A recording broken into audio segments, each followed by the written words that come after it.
Season 3 of Jurassic World's Camp Cretaceous left on a cliffhanger of sorts, where the gang were on a boat and they were sailing out in the open ocean. But where were they going? That's what we find out, and I have proof that they were on their way to ISLA SORNA. And what was on the boat with them at the end of that Season 3?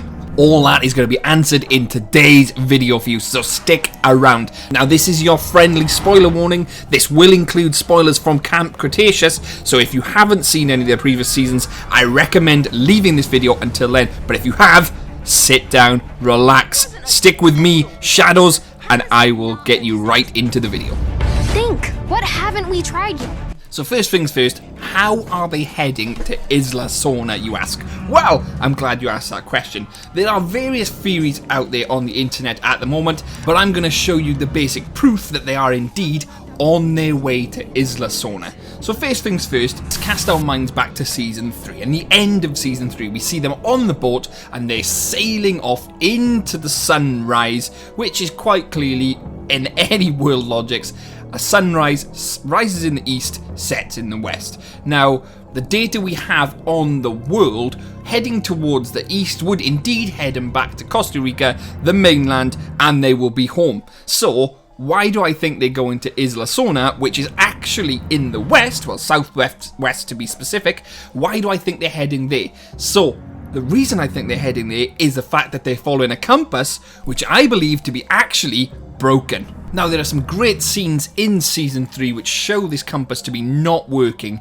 as such, or pointing them in the wrong direction, so the compass isn't actually working. I'm not going to go into the full analytical breakdown and show you the sun setting, the sun rising and all this, because that's been done on another video by Evolution Square and it sums it up quite nicely. But I'm going to break it down, give you the too long didn't read.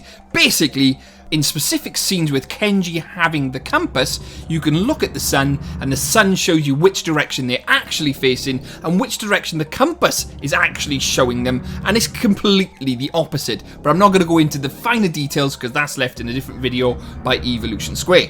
This shows that the compass is indeed broken, and then backs up the fact that if they're going to use this compass on that boat, then they will indeed go the complete opposite direction they believe they're heading. So if they want to head to the mainland, which is northeast, they will indeed start heading southwest, which is the direction to ISLA SORNA and that scary Spinosaurus. It's hard. What do we do now? Now, I know this could be slightly debunked by saying, well, they start off heading towards the east, which is the sunrise, but they already start to veer off course when you're watching that scene anyway, and they would have to sail throughout the night and when the sun is high in the sky at certain points, and they would be following that compass, and that compass would take them to ISLA SORNA. But when they get to ISLA SORNA, well, more specifically the 5 islands, the chances are they are going to land on ISLA SORNA. The writers wouldn't necessarily have them on one of the other islands, part of the 5 deaths, because there was nothing there. So it would make complete sense for them to land from a storytelling perspective on ISLA SORNA. But where does the Spinosaurus come in, you ask? Well, good question. As we know, there was supposed to be no dinosaurs left on ISLA SORNA because they were all transported to Isla Nublar for Jurassic World. Now, the site was still restricted, so there could still be goings on ISLA SORNA which we do not know about, which would make great writing opportunity for Camp Cretaceous Season 4. Now, as we know, the Spinosaurus in Jurassic Park 3 didn't die from any of the events which occurred there. So in my eyes, it would make great sense for the Spinosaurus to hunt down the gang of Season 4.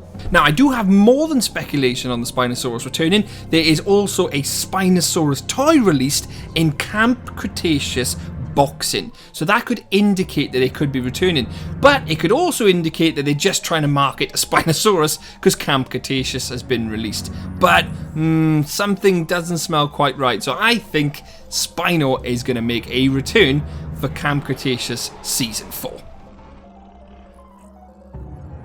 ISLA SORNA could then open up more possibilities for storytelling objectives for Season 4, such as the worker village, old monorail, cloning labs, genetic labs, which were all abandoned. It would make some great settings and some great scenes for Camp Cretaceous Season 4. They could also be that the facilities were taken back online and they were conducting more experiments on ISLA SORNA, because remember, in the law, this site is currently restricted and there is not much information out there on ISLA SORNA, just basically what happened in the past and that they moved the dinosaurs. They could have quite easily have set up more genetics labs, more hybrid labs to create more dinosaurs for Jurassic World when that park was open.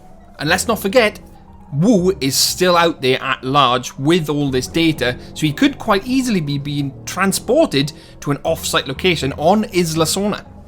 So what do you guys think on this? What do you think about the gang returning to ISLA SORNA for Season 4 Camp Cretaceous? Do you agree with it? Do you think the theory is right? Do you think the proof is right? Or do you think it's just wild speculation on my part? Please let me know. If you did enjoy this video, guys, please don't forget to hit that like button. It really does help me out and supports me massively. And if you want to see more, please hit that subscribe button to never miss a Jurassic World / Camp Cretaceous video from me. I'd also like to thank you for watching this video. I really appreciate it. And I'd like to thank my Patreons for supporting me and also my YouTube members. I really couldn't make these videos without you guys' support, so thank you very much. I've been Shadows, hope you've enjoyed the video, and I'll catch you in the next one.